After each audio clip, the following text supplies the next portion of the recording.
Hey everybody, and welcome back to the channel. So today we're going to talk about one of the most infamous things in Apex Legends, which is the wall bounce, as you already saw me kind of tackle and already do. We're going to take this down to the bare basics, and remember, when we talk about the basics, there was a movement video we put out on Saturday, which we talked about wall bouncing, not really wall bouncing, but the basics of understanding how to have overall movement in Apex Legends. So let's take wall bouncing down to the bare basics and really teach this and talk about the fundamentals. So real quick, what is wall bouncing? So obviously a wall bounce is going towards the wall and then just making a bounce off. So let's break this down. Now obviously what you need to do, the first thing is obviously inputs. On controller, wall bouncing is a lot more difficult to achieve. Unfortunately, I am on PC, so I will be breaking down from the PC perspective, but when you're a controller, the reason why I choose certain keybinds on PC is to make sure I maximize on my input. So whenever you're doing a wall bounce, I actually prefer to do, and I have my crouch to toggle to Z, and also crouch hold. Now the reason why you want it to toggle, so I move my hand off the keyboard, right? So that's a toggle. Now if you hold this, obviously, if you let go midway through, the issue that you run into there is that you have to hold that input. So holding additional inputs while you're moving can be quite difficult. I mean, it's not impossible, but it just makes it a little harder to achieve this. It's much easier to have it put on toggle, especially on controller. Having toggle is going to be a little bit easier, so you have to just press it once and then you have to worry about the input later. Now, if you run towards the wall, remember our prior guide on Saturday, and of course, if you haven't seen that, check out Noob to Pro Movement Guide.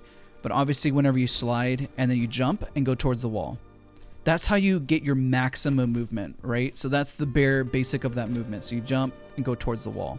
Now, there's a two-piece here, right? So we break this down. Obviously, first we did the slide and then we jump. You need to jump again once you hit that wall. So let's do that a few times together. Ready? This is the most basic way to do a wall bounce. This is a great way to practice. So you want your crosshair to be center on the pole here. And obviously what happens, you see the gun up here. So we're going to jump and bounce. Let's do that again. We're going to jump and bounce. And ideally, whenever you, and we talked about this in the starter guide, is you want to jump and maximize on the highest point of your speed when you're wall bouncing. So this is the most simple wall bounce. This is a great way to practice initially. Just understanding what a wall bounce is, right? So if we break this down again, toggle, slide, jump, and then jump again. So you're jumping right when you see your character hit the model of the wall. And bounce. Now what you see a lot of pro players do is you use this for momentum. Why do we use the wall bounce? Well, the reason the wall bounce is useful is, one, you have more movement as you're trying to get away from a target. It also gets you further ahead. So let's say we were running away from somebody and somebody's chasing us. Wall bouncing at maximum inertia, and let's not screw up the wall bounce. Let's do that again. See, this is what we practice. Can get you a lot more speed and movement, making you a harder target to hit whenever you do it correctly. So what can you wall bounce off of? Well, the answer to that is pretty much practically anything. The only issue that you run into when you wall bounce is things that will have you stick. So here's a really great example. This happens in the cars on World's Edge. It happens, like, you can even wall bounce off this. Let's see if I can time it right. Let's give this a shot. You can wall bounce even off this. Is like more of a professional way to like practice and know that you can hit your wall bounce, right? Because you can even wall bounce off that thin target right there. Boom. There's your wall bounce. So you can wall bounce off anything, but the problem occurs whenever something is around head level. This is hard to wall bounce off of, and the reason why it's harder to wall bounce off of is because your character wants to immediately go into a holding and grabbing animation, which makes it a little bit more difficult. So if you're going to time the wall bounce, what you want to do is hit right when you're on the wall to get that maximum bounce. Like the issue that you have on this is that it's harder to time it because your character wants to go into an animation. This happens on the new map of Olympus quite a bit. Whenever you're trying to wall bounce off something, you can actually get the wall bounce, but you have to time exactly hitting this part of the wall with a maximum speed and inertia. The problem is that once you wall bounce, you really don't really have much to go. But again, practice bouncing off various objects. So you can even bounce off this. You can bounce off that. You can bounce off this wall. There's a lot you can do with the wall bounce that really benefits. So if you're looking at the wall bounce here, as you look at various objects that are lower height, you'll find whether or not you can successfully wall bounce. Now, if you're thinking of more of an advanced technique when it comes to wall bouncing, You wall bounce, and then you get over the wall. Let's do that correctly. This is a great one to practice. And remember, any sort of movement in the way, see how it skips the crawling animation there? Like, you know, it just skipped it all together. So you just, you know, immediately are bounced over the wall, but skip, obviously do it correctly. But it skips that animation once you bounce over the wall in the correct format. If this wall's a little shorter, that's whenever you need to hit, let's say, for example, right there to get a successful wall bounce. So let's break this down again. Remember the keybinds, just to kind of recap.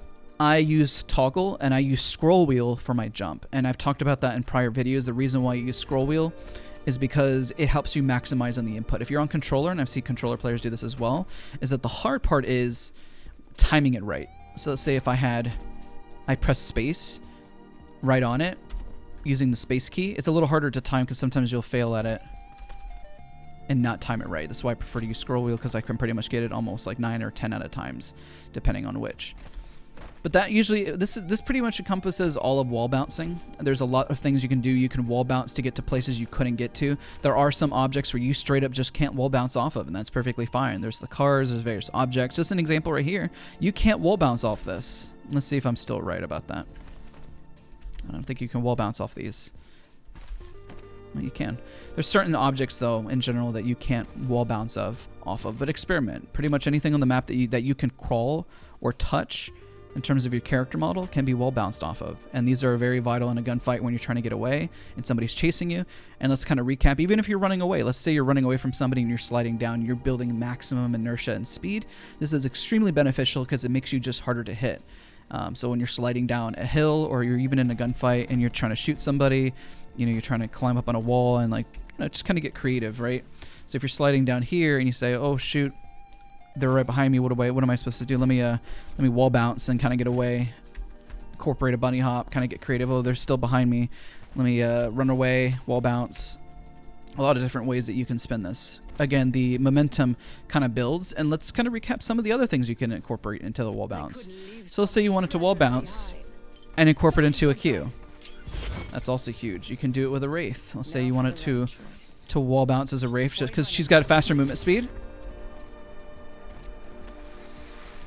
While in this, if you kind of time it right, obviously. I'm doing this live just as an example. So let's proper Q one more time. The increased movement speed will increase a jump, right?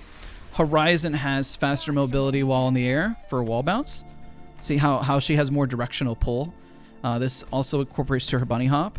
She just has a little more control, really. It's not necessarily faster per se, but when you're doing this, she's got a little bit more control, which is pretty nice.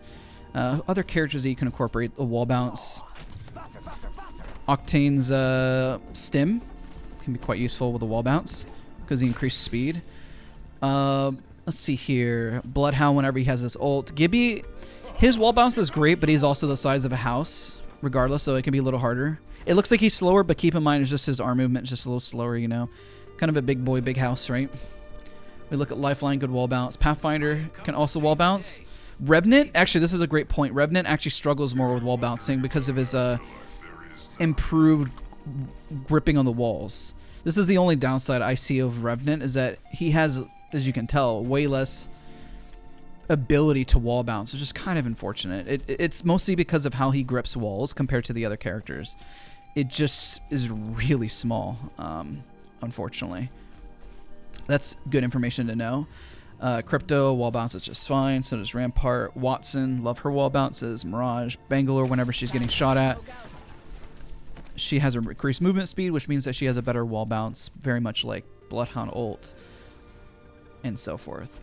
But again, this is a very big guide when it comes to wall bouncing. You can incorporate this and really get clever with your overall movement. If somebody's in a gunfight with you, remember, if you get shot, you do get slowed a little bit. The bigger boys, as commented in the comment section, don't have slowed movement when they get shot at, which is an amazing thing for Caustic and Gibraltar. But, you know, just even warming up and practicing this can be very beneficial to starting off your day, to making sure you understand your movement, even, of course, with your aim and everything. Could be great for trick shotting, but lots and lots of benefits. Again, I hope you guys enjoyed this video. Don't forget to leave a like, comment, subscribe. Really appreciate all the support on the channel. Really quick reminders, I know I've already gone over it, but again, this is harder to do in controller. Definitely achievable. Use scroll wheel to get your jump so you don't have to worry about spamming the spacebar button too much. Just simple scroll wheel down is a lot easier. Crouch really is your own personal preference. I prefer toggle, and I use hold whenever I'm doing my gunfight crouch spamming. Remember to complete the animation. But again, sorry for rambling. I just want to make sure people get this concept, and I will see you guys all next time. Bye, everybody.